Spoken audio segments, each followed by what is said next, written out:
जैसा कि कॉकटेल का बिजनेस दुनिया भर में तेजी से परवान चढ़ रहा है, ऐसे में किसी भी बिजनेस में फ्रॉड ना हो ये तो हो ही नहीं सकता। जैसे बाकी बिजनेसेस में फ्रॉड होता है, उसी तरह परिंदों के बिजनेस में भी फ्रॉड होता है। आपने लोगों को ये कहते अक्सर सुना होगा कि कॉकटेल से ब्रीड लेना बहुत मुश्किल है, लेकिन उन्हें ये नहीं मालूम कि सबसे मुश्किल कॉकटेल को खरीदना है। जी हाँ, अगर आपको कॉकटेल की मालूमात ना हो, तो आपके लिए कॉकटेल खरीदना इंतहाई मुश्किल हो जाता है और यही वो वजह होती है जिसमें आपके साथ फ्रॉड हो जाता है। सबसे पहला फ्रॉड जो कि कॉकटेल में बहुत आम है, यानी कॉकटेल की एज। आप जब कॉकटेल खरीद रहे होते हैं तो आपको पता ही नहीं होता कि जो कॉकटेल आप खरीद रहे हैं इसकी एज कितनी है। अक्सर लोग आपको 3 महीने के कॉकटेल सेल कर देते हैं ये बताकर कि they are ready to breed, और आप रेडी टू ब्रीड के दामों में 3 महीने के कॉकटेल खरीद लेते हैं ये सोच कर के ये ब्रीड करने वाले हैं। जबकि कॉकटेल के ब्रीड करने की सही उम्र है 1 साल, यानी कॉकटेल ब्रीड करने के लिए कम से कम 1 साल का होना लाजमी है। तो सोचें, अगर आपने 3 महीने के उठा लिए हैं तो अब आपको कितना इंतज़ार करना पड़ेगा और आपका कितना पैसा ज़ाया होगा। तो ये है फ्रॉड नंबर 1। अब आते हैं फ्रॉड नंबर 2 पे। हर किसी को ब्रीडर पेयर चाहिए, यानी कि मुझसे काफ़ी लोग कांटेक्ट करते हैं और मुझे बताते हैं कि यार हमने ब्रीडर पेयर ख़रीदा है। आपके भी कुछ दोस्त ऐसे होंगे जो आपको बताते होंगे, यार मैंने आज ब्रीडर पेयर ख़रीदा है। मुझे काफ़ी लोग मैसेजेस करते हैं, भाई साहब मैं एक ब्रीडर पेयर लेकर आया हूँ। तो ये जो ब्रीडर वर्ड है इससे मुझे पता चल जाता है कि ये आदमी जो है इसको बहुत जल्दी है, यानी कि इसको सिर्फ और सिर्फ ब्रीड चाहिए। या तो इसके अंदर लालच है या फिर ये जल्दी में है, और जल्दी वाला काम या लालच वाला काम, ये दोनों काम ही फ्लॉप हो जाते हैं। तो मैं हमेशा आप लोगों को यही कहता हूँ कि ब्रीडर पेयर मत ख़रीदें। वो उसकी वजह क्या होती है, जब दुनिया भर में कॉकटेल की ब्रीडिंग अरूज पर है, लोग खरीद खरीद कर कॉकटेल ब्रीड पर लेकर आ रहे हैं, ऐसे में कोई अपना ब्रीडर पेयर आपको क्यों देगा भाई? सोचने वाली बात है कि कोई बंदा अपना ब्रीडर पेयर उठाकर आपको क्यों देगा। अमूमन लोग क्या करते हैं, अपने सेटअप के वो पेयर जो ब्रीड कर कर के ख़त्म हो जाते हैं, वो फॉर सेल पे लगाते हैं और नीचे लिखते हैं ब्रीडर पेयर फॉर सेल, और आप जाके उनसे उठा लेते हैं।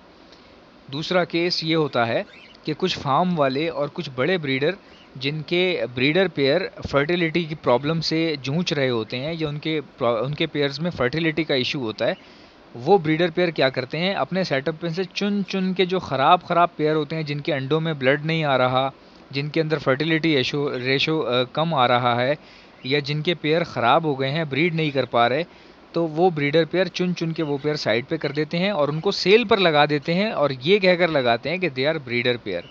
तो आप ब्रीडर पेयर मत खरीदा करें, क्योंकि सभी कॉकटेल ब्रीड कर देते हैं यार। आप लोगों को जल्दी किस बात की है? हमेशा कॉकटेल यंग उठाएं, ये देखें कि ये एक्टिव है, उसकी एज कम से कम भी 4 से 5 महीना हो कॉकटेल की, ताकि आपको ज़्यादा इंतज़ार ना करना पड़े, 3 से 4 महीने में वो तैयार हो जाए और आपकी जगह पे कंफर्टेबल भी हो जाएगा। इस तरह से कॉकटेल को ख़रीदा जाता है। अब मैं आपको बताता हूँ कि कॉकटेल की एज आपने किस तरह से पहचाननी है। जब भी आप कॉकटेल लें तो उनकी आंखें चेक कर लें। कॉकटेल की आंखों के लास्ट में यानी आई रिंग होता है, यानी कि उनकी जो आई, जो पूरी आई बॉल जो होता है उसके लास्ट में एक आई रिंग होता है, बिल्कुल बारीक सा, जो आपको करीब से देखने पर मालूम पड़ता है। जब कॉकटेल बच्चे होते हैं तो ये आई रिंग होता ही नहीं है, यानी कि 2 महीने के कॉकटेल तक में ये आई रिंग नज़र आता ही नहीं है। 4 महीने बाद ये आई रिंग हल्का हल्का नज़र आना शुरू होता है, और 7वें से 8वें महीने में ये आई रिंग बिल्कुल वाज़ेह नज़र आ जाता है, यानी कि बिल्कुल सफ़ेद नज़र आता है। आई रिंग की बात कर रहा हूँ। तो याद रखें, जिसका आई रिंग बिल्कुल वाइट हो और बिल्कुल आसानी से नज़र आ रहा हो वो पीस उठाएं, और उनसे आपको ये भी पता चल जाएगा कि ये जो कॉकटेल्स हैं इनकी एज ब्रीडिंग के काबिल है। जिनके आई रिंग ना हो या हल्का हो, समझ जाइएगा कि वो पट्ठे हैं। ये मैंने आपको निशानी बता दी। अब दूसरा, कॉकटेल के पैर ज़रूर चेक किया करें ख़रीदते वक्त। बाज़ क्या होता है, किसी का पैर टेढ़ा होता है, किसी का नाखून टूटा हुआ होता है। तो याद रखें, अगर अगर मेल का नाखून टूटा हुआ है तो वो फीमेल पर चढ़कर क्रॉस ठीक से नहीं कर पाता, और हो सकता है कि अगर आप ख़रीद कर ले आए हैं ऐसा पेयर जिसके मेल का नाखून टूटा हुआ है या एक नाखून गायब है कोई सा भी, तो हो सकता है कि वो क्रॉस कर रहा हो बट आपके अंडों में फर्टिलिटी का प्रॉब्लम आ रहा हो, या बच्चे कम निकल रहे हों, कुछ भी हो सकता है। तो इसलिए आप कॉकटेल के पैर ज़रूर लाजमी चेक करें। उसके बाद नंबर 4, जब भी कॉकटेल लें तो उसके पर खोल कर देख लें, दोनों पर खोल कर देख लें कि कहीं से पर खाए हुए तो नहीं है। अगर पर ज़्यादा खाए हुए हैं तो समझ जाएं कि वो कॉकटेल अपनी ही प्लकिंग कर रहा है। ऐसे पेयर लेने से गुरेज करें। इसके बाद कॉकटेल की चोंच देख लें, कहीं से चटकी हुई तो नहीं है, कहीं से कहीं टूटी हुई तो नहीं है, कोई प्रॉब्लम तो नहीं है। या कुछ कॉकटेल्स की चोंच बढ़ जाती है और ये बहुत कम होता है, तो ये चेक कर लें कि आपके किसी भी कॉकटेल की चोंच बढ़ी हुई तो नहीं है। जो आप ख़रीदने जा रहे हैं उसको आप मत ख़रीदें। मैं एक बंदे के पास गया था कॉकटेल ख़रीदने के लिए।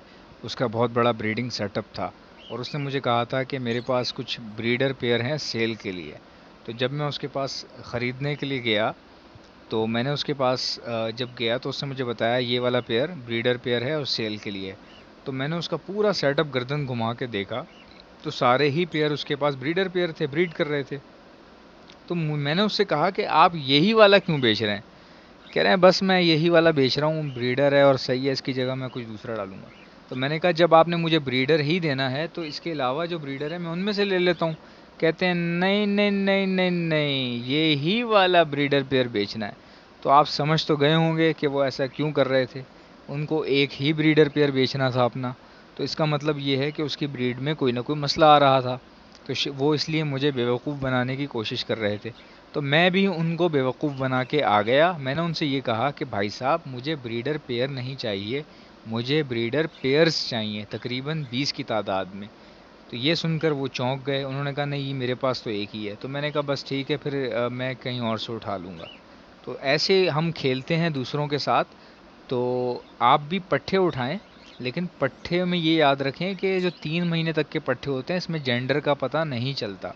हमेशा पट्ठे उठाएं तो कम से कम भी 4.5 महीने के पट्ठे उठाएं, कम से कम भी, क्योंकि ऐसे पट्ठों में जेंडर पता चल जाता है। भले वो ब्रीड के काबिल हो ना हो, मगर उनका जेंडर आइडेंटिफाई हो जाता है, मेल फीमेल पता चल जाता है। उससे आपको ये होगा कि पेयरिंग करने में आसानी होगी। अगर आप 3-2 महीने के पट्ठे उठा के ले आते हैं तो फिर आप पेयरिंग करने में मुश्किल होगी।